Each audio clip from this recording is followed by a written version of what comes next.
को मेरा नमस्कार। आज का दिन भारत के इतिहास में एक तरह से भारतीय जनतंत्र के लिए काला दिन साबित हुआ। आज संसद के अंदर दिल्ली के लोगों को गुलाम बनाने वाला बिल पास कर दिया गया। ये बिल दिल्ली के लोगों को बेबस बना देता है, असहाय बनाता है, लाचार बनाता है, गुलाम बनाता है। जब हम आज़ाद नहीं हुए थे 1935 में, अंग्रेज़ों ने एक कानून बनाया था। उस कानून का नाम था गवर्नमेंट ऑफ इंडिया एक्ट। उस कानून में अंग्रेज़ों ने ये लिखा था कि भारत में चुनाव तो होंगे, लेकिन जो सरकार चुनी जाएगी उसको कोई काम करने की पावर नहीं होगी, काम करने की शक्तियां नहीं होंगी। जब हमारा देश आज़ाद हुआ तो हमने संविधान बनाया और संविधान में हमने लिखा कि चुनाव होंगे, लोग अपनी सरकार चुनेंगे और जो सरकार चुनेंगे उस सरकार को लोगों के लिए काम करने की सारी शक्तियां होंगी। आज आजादी के 75 साल के बाद प्रधानमंत्री मोदी जी ने दिल्ली के लोगों की आजादी छीन ली। उन्होंने 1935 वाला अंग्रेजों का कानून बनाया है कि दिल्ली के लोग, चुनाव तो होंगे दिल्ली में, दिल्ली के लोग अपनी सरकार तो चुनेंगे, लेकिन उस सरकार को काम करने की कोई भी शक्ति नहीं होगी।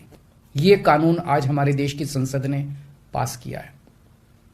दिल्ली के लोगों की वोट की अब कोई कीमत नहीं बची है। अब सरकार बनाई, उस सरकार की कोई शक्ति नहीं है। सुप्रीम कोर्ट ने एक आदेश दिया था, 11 मई को सुप्रीम कोर्ट ने आदेश दिया था। सुप्रीम कोर्ट ने क्या कहा? सुप्रीम कोर्ट ने कहा भारत एक जनतंत्र है, इस जनतंत्र में हम अपनी सरकार चुनते हैं, जनता अपनी सरकार चुनती है और उस सरकार को जनता के लिए काम करने की पूरी ताकत होनी चाहिए, सुप्रीम कोर्ट ने कहा। प्रधानमंत्री जी ने एक ही हफ्ते के, सुप्रीम कोर्ट का जैसे आदेश आया, एक हफ्ते के बाद उसको सुप्रीम कोर्ट के आदेश को पलट दिया और उसके खिलाफ एक अध्यादेश लेके आए। और आज हमारे देश की संसद ने उस अध्यादेश को इस देश का कानून बना दिया कि अब दिल्ली के लोगों की चुनी हुई सरकार को काम करने की कोई ताकत नहीं होगी। अब इस कानून में लिखा है कि दिल्ली के लोग जो मर्जी सरकार बनाएं, लेकिन उस सरकार को चलाएंगे एलजी साहब और मोदी जी, सीधे सीधे वही लोग चलाएंगे इस सरकार को। तो इससे साफ जाहिर है कि प्रधानमंत्री मोदी जी कह रहे हैं कि मैं सुप्रीम कोर्ट को भी नहीं मानता। जिस देश के प्रधानमंत्री उस देश की सर्वोच्च अदालत को नहीं मानते, उस देश का क्या भविष्य हो सकता है? सीधे सीधे वो कह रहे हैं सुप्रीम कोर्ट जो मर्जी आदेश पास करे, अगर मुझे सुप्रीम कोर्ट का आदेश पसंद नहीं आया तो मैं उसके खिलाफ कानून बना के सुप्रीम कोर्ट के आदेश को पलट दूंगा।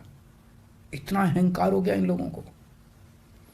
इन लोगों ने देखा कि दिल्ली में आम आदमी पार्टी को हराना बहुत मुश्किल है।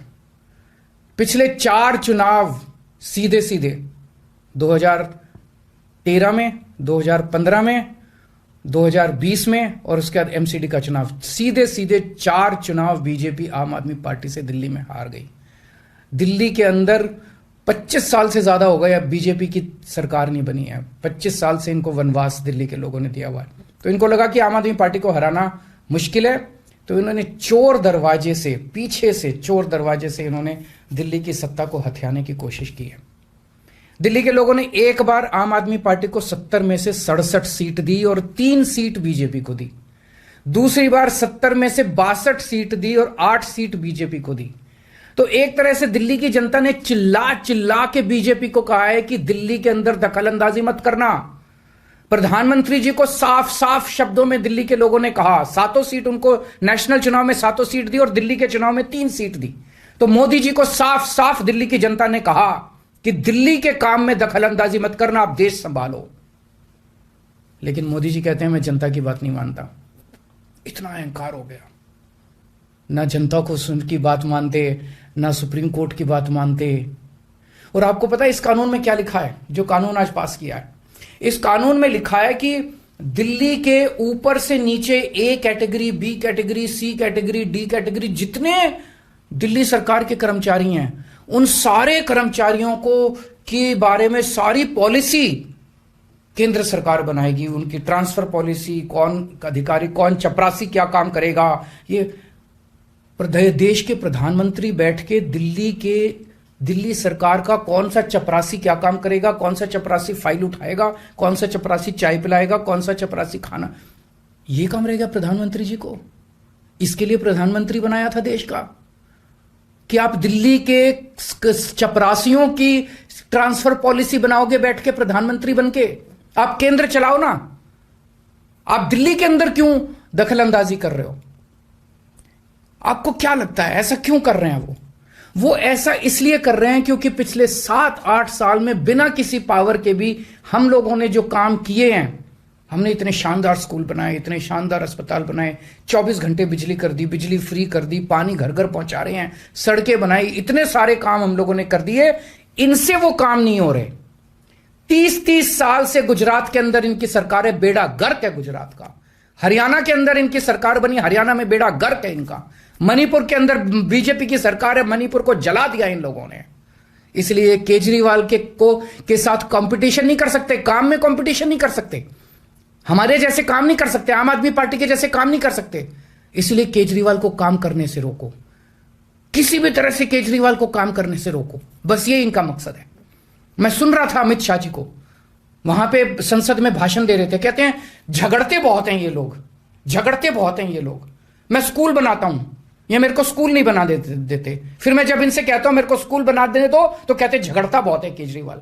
मैं मोहल्ला क्लिनिक बनाता हूं, मेरे मोहल्ला क्लिनिक तोड़वा दिए इन लोगों ने। फिर कहते हैं केजरीवाल झगड़ता बहुत है। मैं इनको कहता हूं मेरे को मोहल्ला क्लिनिक बनाने दो।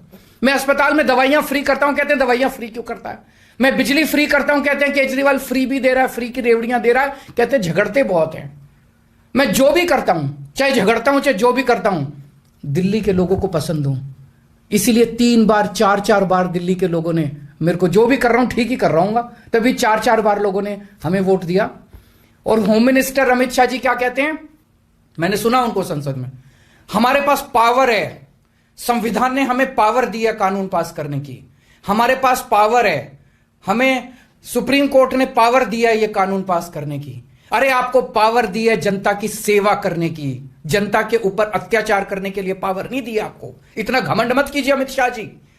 आपको पावर दी गई है ताकि आप विकास करें देश का, आपको पावर दी गई है ताकि आप देश के लोगों को शक्तिशाली बनाएं। आपको पावर इसलिए नहीं दी गई है कि आप देश के लोगों को लाचार बना दें और उनके वोट का अधिकार छीन लें। ये जो आप पावर पावर पावर पावर कर रहे हो, ये पावर आपको जनता की सेवा करने के लिए दी गई है।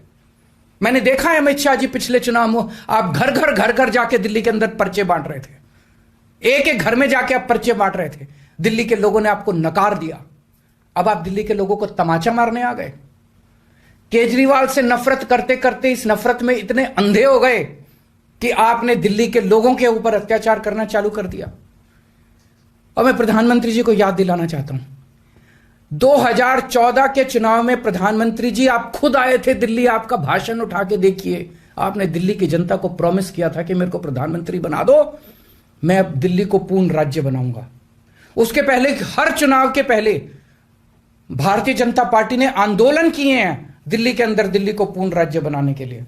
और आज आप लोगों ने दिल्ली के लोगों की पीठ में छुरा घोंप दिया, अपनी वादे से मुकर गए। अगर आप ऐसे करोगे फिर प्रधानमंत्री पे कौन यकीन करेगा? आपने खुद बोला था 2014 में कि मैं फुल स्टेटहुड बनाऊंगा, फिर कौन जनता आपके ऊपर यकीन करेगी? 2015 में आपने मेरी शक्तियां छीनी दिल्ली सरकार की, जैसी हमारी सरकार बनी आपने हमारी शक्तियां छीन ली नोटिफिकेशन जारी करके। फिर भी बिना शक्तियों के हमने काम किया और दिल्ली की जनता ने मेरे को 2020 में 62 सीट दे के दिल्ली की जनता ने आम आदमी पार्टी की सरकार बनाई। क्यों? क्योंकि मैं दिल्ली का बेटा हूं और आप दिल्ली के नेता बनना चाहते हो। दिल्ली के लोगों को अपना बेटा पसंद है और दिल्ली के लोगों को आप जैसे नेता नहीं चाहिए। हम दिल्ली वाले दिल्ली से बहुत प्यार करते हैं और हम जानते हैं कि बीजेपी दिल्ली के लोगों से नफरत करती है, दिल्ली वालों से नफरत करती है। इस बार दिल्ली के लोग बीजेपी को एक भी सीट नहीं देंगे, लोकसभा में एक भी सीट नहीं देंगे। इस पूरे संघर्ष के अंदर बहुत सारी पार्टियों ने, बहुत सारे नेताओं ने दिल्ली के लोगों का साथ दिया। उन सब नेताओं को और उन सब पार्टियों को मैं तहे दिल से दिल्ली के 2 करोड़ लोगों की तरफ से शुक्रिया अदा करता हूं, धन्यवाद बोलता हूं।